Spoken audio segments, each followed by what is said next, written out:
Whether the team is giving us the highest of highs or the bluest of blues, we'll cover it all here on Commanders Nightly News. I, of course, am your host, Louie T. Thank you for joining me. Let's get to tonight's lead story. So I've been dressed in all black like the Omen all week long. I don't know if you guys have noticed that. And there's been a bit of a theme behind that this week. One, Washington is wearing their black jerseys for the first time as the Commanders. And so we'll see something other than white for the first time, which is refreshing. We'll see the burgundy ones next week. So we'll get a break from the white uniforms for a little while, which is nice. But that's not the reason I've been dressed in all black like the Omen all week long, okay? It's because we've taken it on the chin 2 weeks in a row, and it's just been ugly, you know, the last 2 weeks. And so this is my way of motivating the fellas to get their act together. I'm in all black like the Omen because it feels like this Sunday we're going to a funeral. Now the question is, whose funeral will we be attending? Will it be our own? Are we dressed in all black because it'll be some slow singing and flower bringing for the good guys? Or are we dressed in all black like the Omen to go and pay our respects to the Cowboys, who will be taking the L on Sunday? In my mind, this is how I've kind of set it up. And you can tell me how you've set it up in your mind. There'll be slow singing and flower bringing if ... What's the case for you? There'll be slow singing and flower bringing if ... For me, it'll be slow singing and flower bringing if the number 3 at 4:15 is ringing. Okay? All right. So for me, there'll be slow singing and flower bringing if the number 3 at 4:15 is ringing. And what does that even mean, right? Here's what it means. If the number 3 is ringing at 4:15, it's all bad. It's all bad for the good guys, okay? Because if there's a 3 on Sunday at 4:15, at roughly around 4:15, 4:20, somewhere in that general vicinity, that means either the Dallas Cowboys are now 3-1 or we're 1-3. Either way, it's all bad, okay? It's all bad. I want to hear the number 2 ringing, okay, after this game. That means the Cowboys are 2-2 and the good guys are 2-2. So there'll be no slow singing and flower bringing for us if the number 2 is ringing at around 4:15. However, there will be slow singing and flower bringing if at around 4:15 the number 3 is ringing. Yeah, that means we took another one. Slam on the chin, and we're now 1-3, having lost 3 in a row in 2 straight within the division. So you tell me, you fill in the blanks. There'll be slow singing and flower bringing if ... For me, there'll be slow singing and flower bringing if at 4:15 the number 3 is ringing. That means the Cowboys are 3-1 and we're 1-3. Hopefully, the number 2 will be ringing and the slow singing and flower bringing will be for the Cowboys. We'll see. That's all I can do is hope. Let's get to in other news. And this is actually some good in other news. Ron Rivera stepped to the podium today, and, you know, it felt really personal. It felt like a very warm and cozy, like, sit down, round table. It almost felt like more of a conversation and a discussion. I don't know if this was Ron's idea. I don't know whose idea this was. He didn't stand up at the podium. Ron actually sat down, and I don't know if he just didn't feel like standing up today, but they adjusted the camera. Ron sat down in a chair, and he just shot the shit with the media. Now, again, it was still, you know, it was still a press conference. So, you know, they passed the mic around, they asked various questions. However, this felt a little bit more intrapersonal. Like, oh, shit, okay. Like, Ron kind of was relaxed, wasn't standoffish, answered the questions. I felt like we got a lot out of what was said. And, you know, shout out. I give the media around here a lot of grief, not for the reasons that a lot of you give them grief. Oh, they're tearing this team down. The media around here is so negative. That's not my angle, okay? I don't give a shit about that.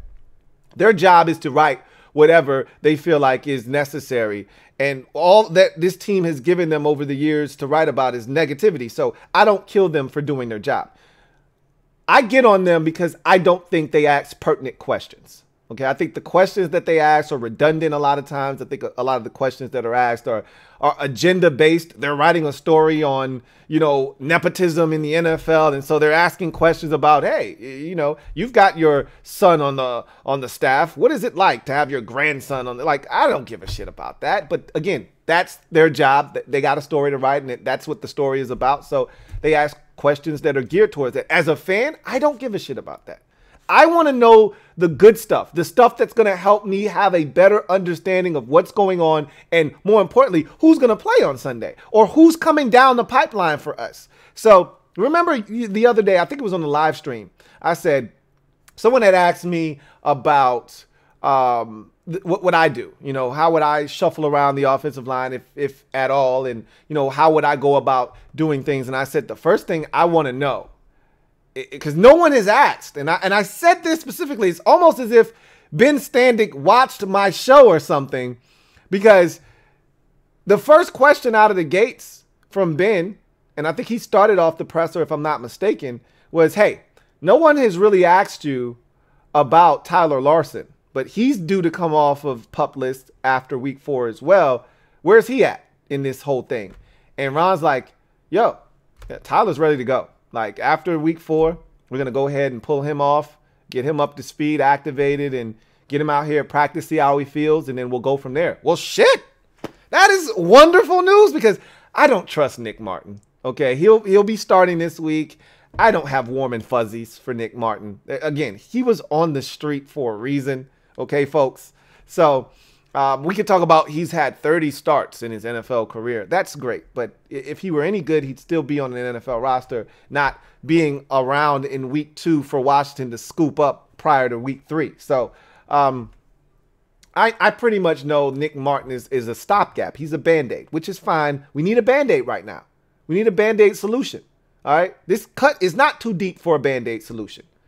So next week, however, it's unfair to Tyler Larsen to just assume as soon as he's eligible to be removed from the PUP list that he should jump right into the starting lineup. I don't know if that's going to be the case or not.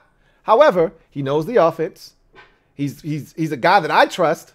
He was playing well before he got injured last year. So if he is healthy, boy, would that be a huge boost to this offensive line if he's ready to go next week, right? So that was great news from Ron, and I wasn't expecting it. Hell, I didn't even expect anyone to ask him about Tyler Larsen. He was like the forgotten man, but shout out to Ben Standig for asking Ron about Ben. And then Ben was like, well, shit, while I'm here, I might as well ask about, you know, Chase Young and Brian Robinson. And, you know, Ron was a little bit more reserved on those two because he doesn't really know. And he said, look, the doctors are going to reevaluate both of those gentlemen after, you know, week 4. And then we'll see what the doctors say, and then we'll go from there, and then we'll kind of take it as a step-by-step process. You know, got to get clear from the doctors first, and we need a full week of practice, no setbacks, and then we'll go from there. So I think Robinson is closer than Chase is. But then something else was brought up to Ron, and one of the reporters said they had talked to Jonathan Allen and Montez Sweat and Daron Payne, and all of those guys said that Chase Young looks ready to them. And Ron started smiling with that shit-eating grin, like, he looks good to me too. But he had to catch himself because, you know, he was like, he looks good to me, but it's not my call. It's up to the doctors. They have to have the final say, and Dr. Andrews is going to reevaluate Chase's, you know, knee and make sure that everything is fundamentally sound in there, right? Structurally, all right, sound, and that he's ready to start pushing it a little bit more, start to do the things that he's going to be doing and mimicking on the football field. And so they just want to make sure that you've gotten to this point of the process. There's no reason to rush. So I think Chase is the one that's going to be the furthest out. My thing is probably around week 8. is when we'll realistically start to hear about Chase revving it up. Maybe week 7 practice, still might not go week 7, but week 8 is when he'll go. You could even see a situation, week 6 is when we have that pseudo bye because we play Thursday night against the Bears. The likelihood is he's not going to play in week 5. This is why I'm almost all but positive that Brian Robinson and Chase Young won't play in week 5. Okay, this is why I'm all but positive. Same thing could probably be said for Tyler Larsen, is because you play these guys in week 5. A guy coming off of major knee surgery, and in the case of Brian Robinson being shot multiple times and rehabbing his leg. Do you really want to play them in an NFL game, not once, but twice in the span of 10 days? Do you really want to do that? Because that's not 10 days. You'd be playing them twice in the span of 5 days. They play Sunday, then they turn around and play Thursday. I just don't see that as being smart. And what you don't want to do is yo-yo them in and out of the lineup. Bring him back week 5, but say, hey, it's too quick of a turnaround. Week 6, he can't play, and then he plays again in week 7. Once he's back, or any of these gentlemen for that matter, once they're back, you want them back for good, right? So I don't see week 5 being feasible because of the quick turnaround in week 6. I think week 6 is possible, Thursday night football, and then they get that long period off so that they can recuperate, have that extra time to get their bodies back because it'll be their first game, and then they're back out there again week 7. So to me, even if Chase Young's not ready week 6, I think Brian Robinson is more realistic week 6. I think Tyler Larsen is more realistic week 6. I don't think any of these guys are realistic for week 5 because of what's looming around the corner the following week, that short turnaround Thursday night football at Chicago. So that's just my personal opinion. We'll see what happens. But Ron said that, hey, these guys look good. We'll see what happens, but it's not up to me. It's up to the doctors. The only guy that he gave clearance on essentially is Tyler Larsen, which is great news just to know that he's potentially coming back. There is help on the way, guys. So it's good to hear that as well. He talked about this team. He talked about the youth of this football team. And again, it was almost like Ron was being introspective, like, hey, look, man, this is not how we wanted the season to start, obviously, but, this is where we are, and we got a lot of football left to play, and, we just got to go out there. He talked about Micah Parsons, who made a comment about the offensive line in particular, like how bad we were the week prior, and Micah Parsons was like, look, they're professionals. They're not going to be as bad as they were the week before because they're pros. They're going to look at the film. They're going to adjust. They're going to figure out what they did poorly, and they're going to be better the following week. So we expect them to be much, much better than they were against the Eagles. I do too. I don't expect the same type of performance from the offensive line that we got against Philadelphia. I've already told you guys that I thought they got ambushed, and it wasn't ambushed in the sense that they did in Detroit, where Detroit blitzed a lot more than I think they were prepared for in that first half. They adjusted in the second half, and they were able to play ball. I think they got ambushed from the standpoint of they couldn't block 4 guys, and they weren't expecting that. The game plan was never to get the ball out of Carson's hands quickly because of pressure, because the Eagles don't blitz. So they weren't expecting pressure. So a lot of what they worked on during the week was pushing the ball down the field and really attacking that Eagles secondary because they thought they would have time in the game, and they didn't. So now I think there's going to be a mixture of both, where they've got a plan for in case they can't protect, or the Cowboys aren't the Eagles. They're going to bring pressure. So I think they're going to have a much better game plan to deal with either pressure or not having pressure, whatever the case may be. They're going to try to get it out of Carson's hands a lot quicker. They're probably going to try to run the football a little bit more. Whatever the case may be, Ron talked about that and talked about Micah Parsons getting it, actually understanding that, hey, look, this is the NFL. These guys get paid too, and I expect them to be better. He said, and I really did appreciate that. Good. I'm glad you appreciated that Micah Parsons appreciates the process and that we'll be better this week.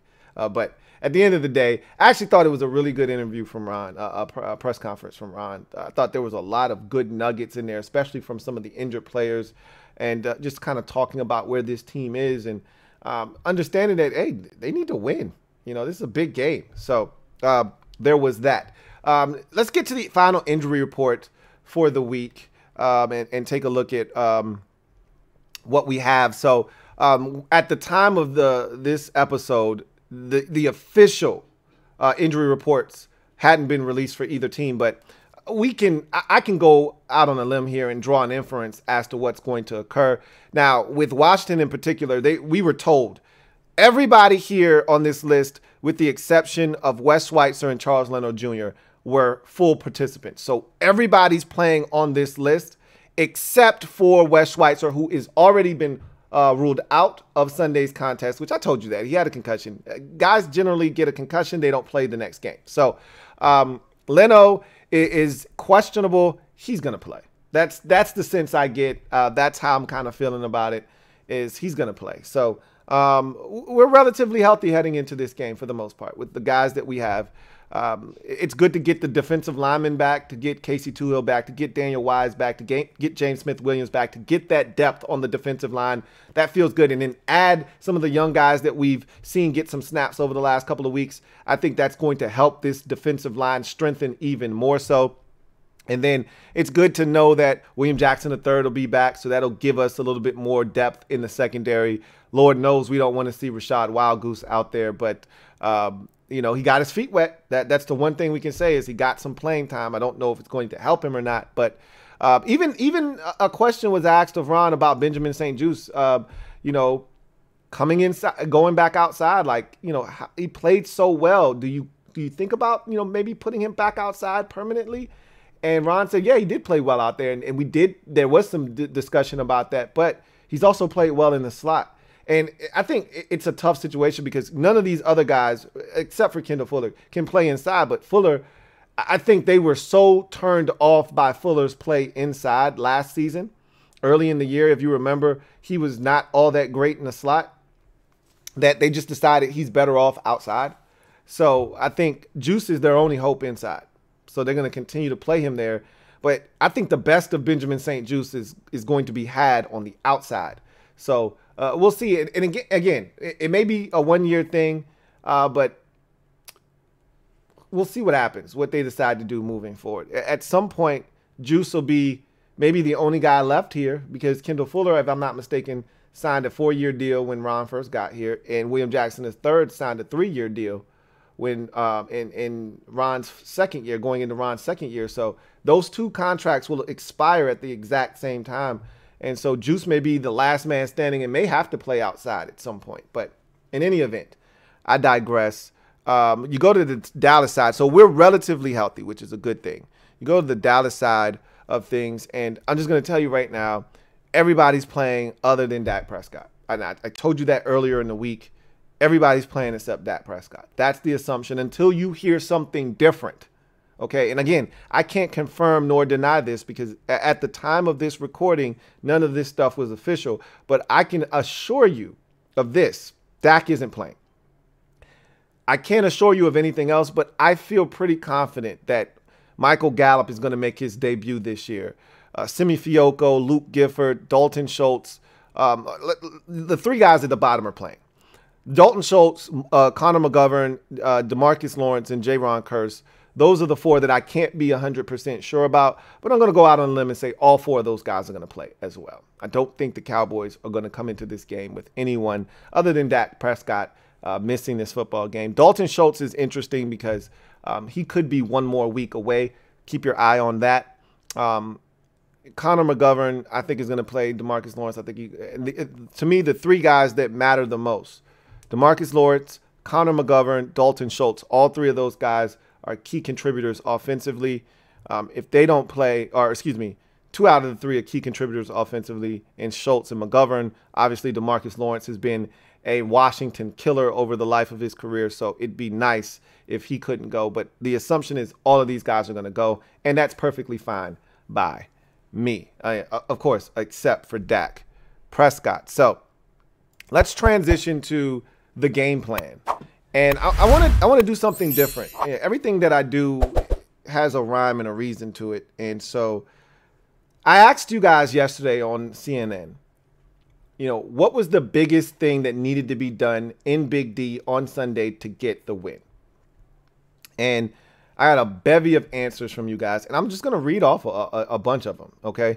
And you guys are going to be the keys to victory. You're going to give us the game plan on how to beat Dallas this week. It's going to be from you guys, not from me.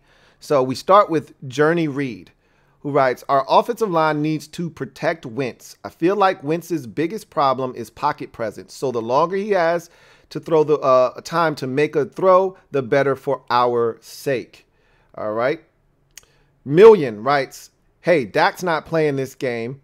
It's time to step the F up, start fast, finish strong. I'd rather be 2-2 instead of 1-3. If we really lose this game Sunday, just know Ron's plan has failed. The ownership has failed. I'm keeping positive because I know we are capable of winning. Quentin Ruiz keeps it short and sweet. Block Parsons, point blank, period. Duly noted, okay? Noted.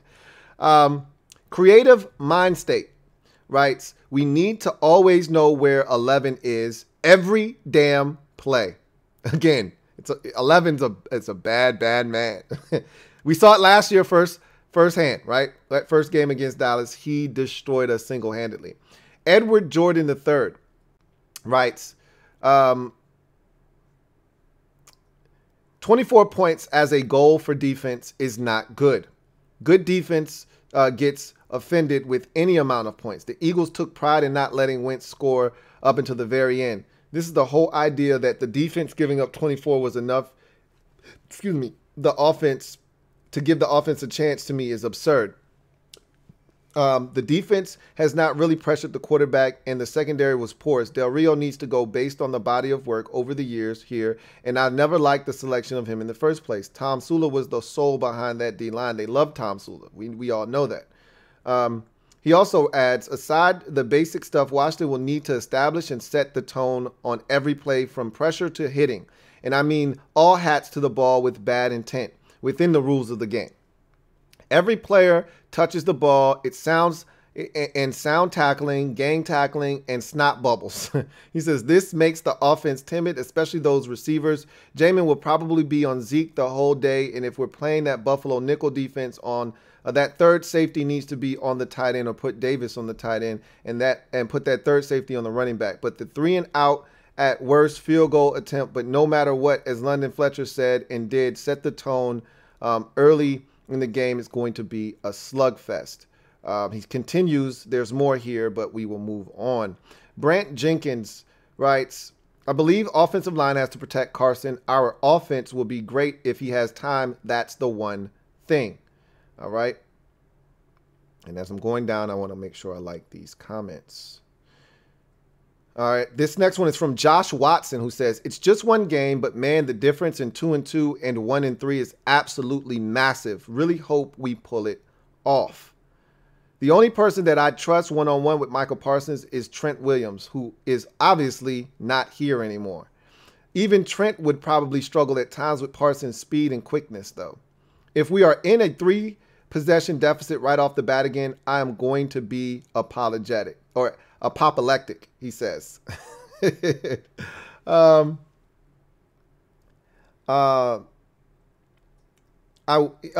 see. Berna Jones says, I wish y'all would stop worrying about the effing jerseys we are wearing and worry about the game. Who cares what we got on? Okay. Viral Hip Hop News writes, offensively, we must win on 1st and 2nd downs. No 3rd and longs with this defense. 7 to 9 yards on those 2nd down minimum. Defensively, play fast and aggressively. Sacks would be great. Turnovers, even better. But he says both, we have a good chance of winning. If you get both, you have a chance of winning, is what he said. So, John Loftus writes, establishing the run and protecting Wentz will go a long way in the Commanders doing well in Dallas. Maybe getting a better center on the field. We'll see what happens with Nick Martin.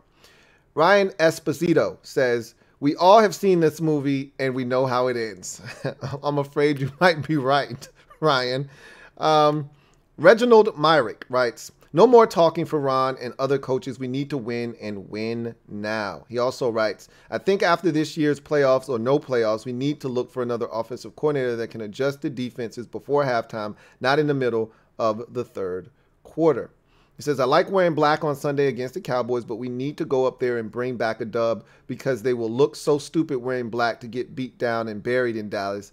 Then I think the season just might be over. David Clark says, our offensive coordinator must move away from his scripted first 15 playbook if it is not working. Good field position is critical in this game. He also writes, the key for us to make an early turnover, we must make an attempt to punch the ball out. I would love to see it. I don't have faith in it, but I would love to see it, David. T. Luke says, all units must play with a sense of urgency, purpose, intensity, and error-free football with full 60 minutes of play and not sleepwalk for one half. We must come to play for 60 minutes of football. Amen to that. John, let's see, can't see your entire name, but I'm going to assume it's John Weston. Says, I like a heavy dose of AG and JD with 3-step drops and some designed level rollouts. Run the ball and eat clock, split backs, put Logan back there to chip and take their run and blitz too much. Save time and coverage, dictate more, react less. They lack receiver depth. We lack line depth. Get off the field on defense. Take the crowd out of the game. Turn Cooper Rush human. And stay away from Turpin. That's a bad dude. Get mean. I like it, John. Dylan Zipperer says, I'll go with turnovers as the biggest thing. We need to force some, i.e. more than one, and keep our own to one or less. How about none? How about none? That'd be nice. Let's see. Bane91 writes, personally, I just want to see them play all 4 quarters. Even if we lose, I would feel like we are heading in the right direction, both sides of the ball. Knowledge says, execute and do your job. Really simple. Chief says, turnovers. Really simple. AfroCat 2136 writes, play with confidence, energy, and urgency. This is a must-win. Games like this can catapult a team or destroy a team. Need that 4 or 5 game win streak to start now and not 8 weeks from now. Amen to that, AfroCat. Mr. Ron B writes, be assertive on offense and withstand Dallas's defensive pressure. It is imperative that we start strong to build confidence and send a message that we're here to play and win. Defensively, apply pressure of our own and force rush into a few mistakes. But we have to capitalize and convert them into points. Yes. Yes, indeed. If you get the turnovers, that's great, but you have to do something with them. Gator Brown says, turnovers! Amen to that. Tommy Rice says, just my opinion, Benjamin St-Juste completely earned that outside spot. He played very good. It was one of the bright spots on the defense against the Eagles. I think he should start over William Jackson III because Jackson has been getting burned every game so far and mossed on every game. I think St-Juste is very solid on the outside and is very dynamic. He deserves that spot. William Jackson has not lived up to his contract or potential at all. Tommy writes, hey, Louie T, you know how you wear the black when we lose? Well, the team is wearing their all-black uniforms like the Omen. Maybe this will be the opposite and we will kick ass with the all-black. Just a thought. I should share that. LOL. Have a good night, brother. Likewise, Tommy, I hope you're right. I hope it does bring a victory. Let's see.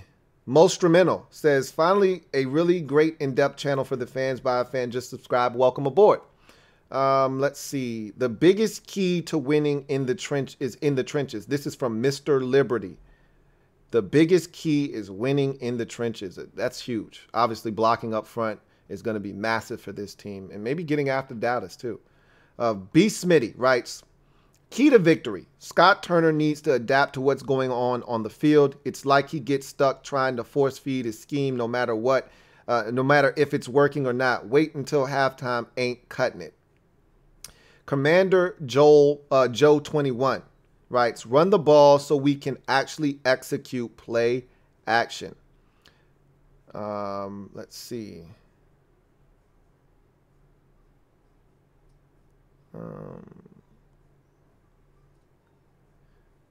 Mike James writes, Wentz got to get the ball out of his hands. Plenty of playmakers with run after catch ability. DZ says, if the O-line plays anything like it did last week, this week, we will be worse. O-line is killing us. Billy Salser says, protecting Carson. Simple. Future Millionaire writes, protection for Carson is 1A. Scott Turner play calling is 1B. All right. Be right. Play calling. Kept it simple. Short and sweet. D. Mason says, Scott, come with a comprehensive game plan that figures into the lethargic offensive line play. Play calling that gets Wentz rolling from the first snap. DeAndre Taylor says, just block Micah. Joe Lane says, well done. All right. Thank you, Joe. Jay Hudgens 32 writes, go back and look at the Tampa Bay game this year against Dallas. Look at the 49ers games last year. Find their weaknesses and expose them. At the same time, doing what they're good at.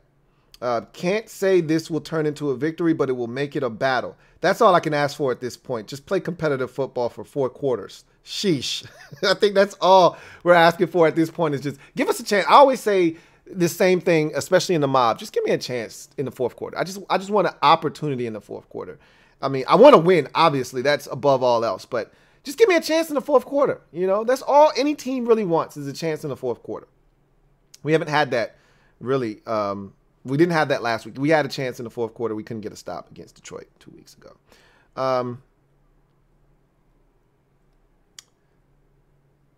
Siddharth P. writes, we need to give Carson a chance. I'd rather us lose because of Carson than him getting sacked 9 times. Yeah. I want to at least see him throw the damn ball, right? Metaphor writes, biggest thing is complementary football in all phases. Line blocks properly. Wentz adapts to what's given to him. Gibby protects the Duke. Scott calls a game starting fast and playing quick game to open up the long game. D-line causes pressure. Linebackers continue to progress. Jamin attacking. DBs know or limit big plays. And finally, Ron, be aggressive. Be aggressive. Make decisions and be decisive about it. All around. All right. Joe Lane says, you name it. They have to do everything because they've really been bad. Really bad. Michael White says, protect, protect, protect. Keep Carson Wentz clean on defense, push the pocket, limit chunk gains on first down, and come with an aggressive mentality when the ball is in the air. Also control the line of scrimmage in the run game. Okay. Kevin McMurtry says, offensive line is our #1 problem by far, so that has to change. Nello writes, we need to be true ball hogs. A methodical drive here, a splash play there, positive plays. On defense, bend but don't break. Stop becoming embarrassing, highlight reels. Chris Buckman says, don't let them score more points than us. That's how you win, right? Pretty simple, right? Mike Lowry writes, we must start fast and be able to adjust quickly if the original game plan isn't working. Defense needs to play with way more effort, 11 hats to the ball every play. And for the love of God, someone please try to force a turnover. Would be nice. Caps fan writes, what do they need to do? One word, block. Yeah, absolutely. Jason Meyer says, start off fast and stop the run. Trevor Patch writes, Lou, the biggest thing I am looking for is energy, cohesion, and a belief in each other. On defense, I want to see all the black helmets swarming to the ball, not half jogging, waiting for someone else to make a play. On offense, I don't want to be able to rewind my TV copy during commercial and see offensive players taking plays off because the ball isn't coming their way or they are just blocking out in space. No plays off, no strolling back to the huddle, hit, chip, block someone every play, hustle back to the huddle, then the line. So he just wants to see intensity and energy. Let's see. DC Slim 15 says protect Carson Wentz.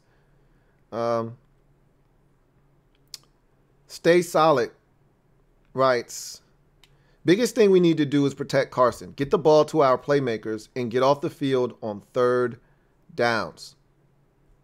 Rich, not gonna lie, writes, the key is don't start slow. I would like to start fast, but we aren't exactly there as a team yet. What I mean by don't start slow is defense can't give up a touchdown on the first possession. I need no more than 3. Offensively, I need 3 to 4 first downs and hopefully 3 or more points. Don't start slow, he writes. He finishes with. Matthew writes, listening to Daniel Jeremiah this week, he said the line not perfect, but main issues with Carson holding on to the ball too long. And he struggles with pocket awareness, short, quick releases, and Gibby with shorter drops in pocket. And we kind of, touched on some of that during the film breakdown. Let's see. E-Man writes, we need to run the ball more. A few read options would be nice as well.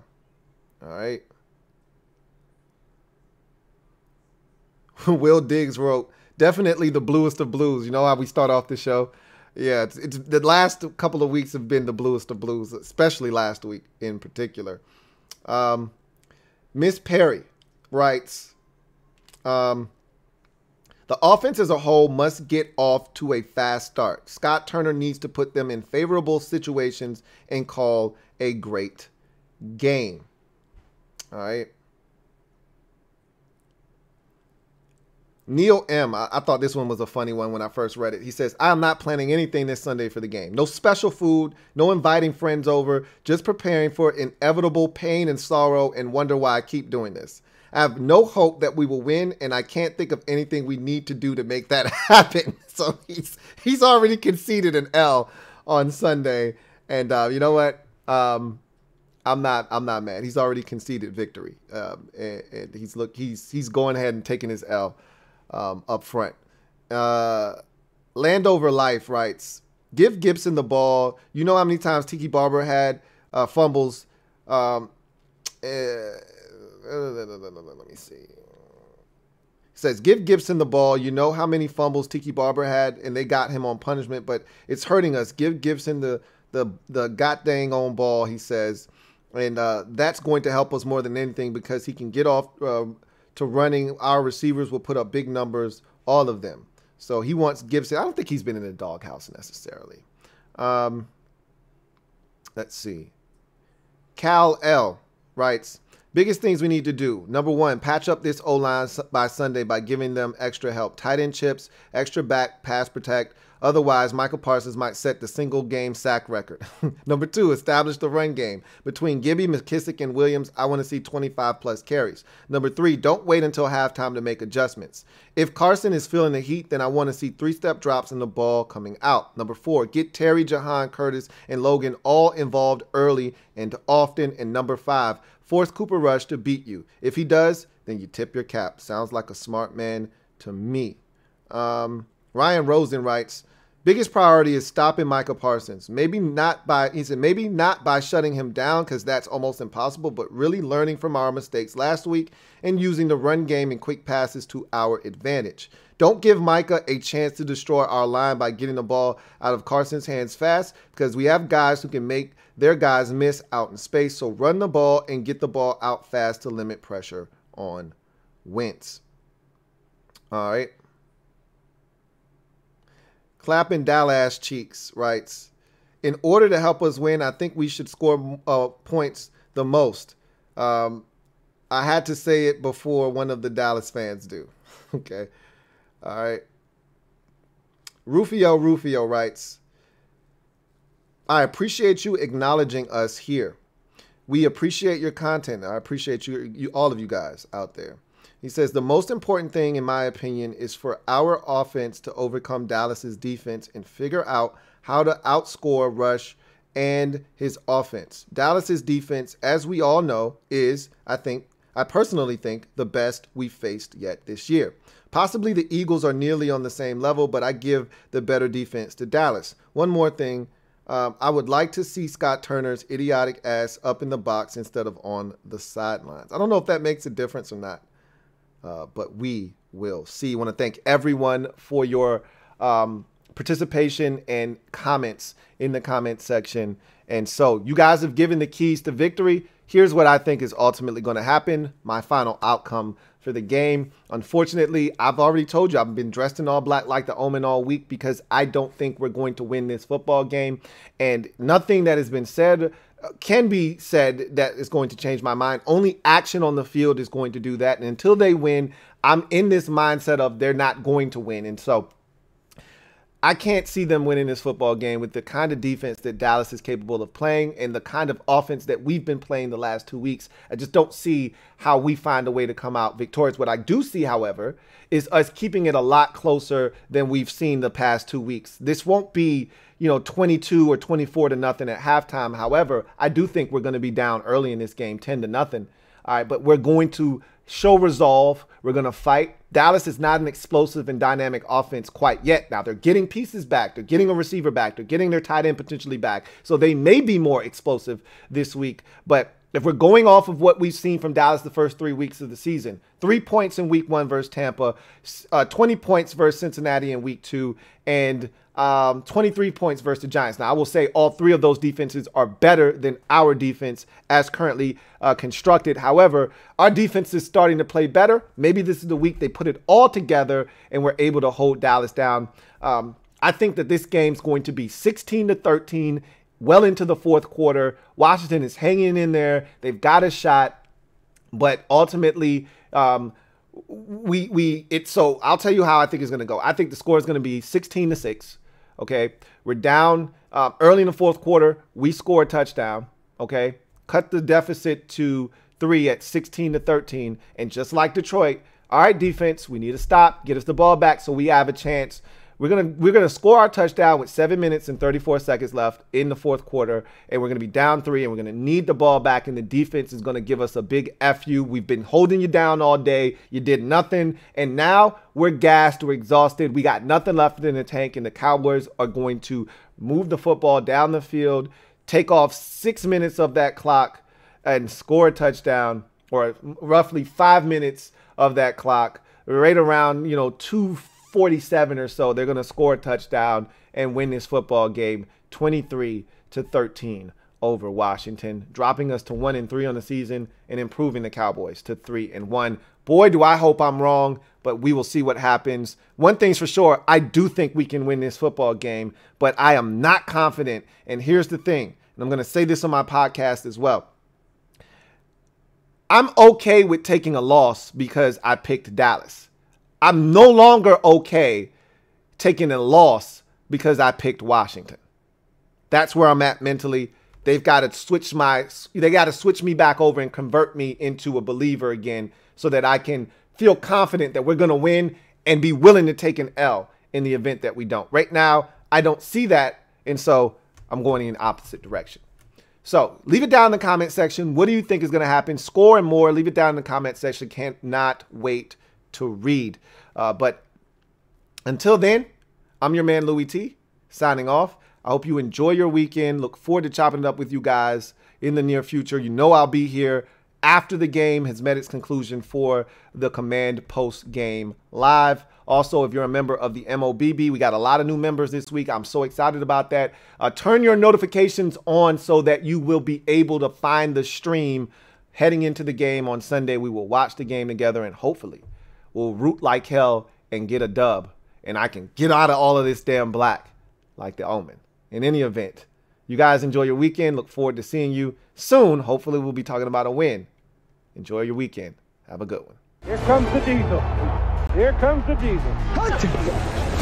There's the snap. Hand to Riggins. Good hold. He's got the first down to the 40. He's gone. The 35, the 30, the 20.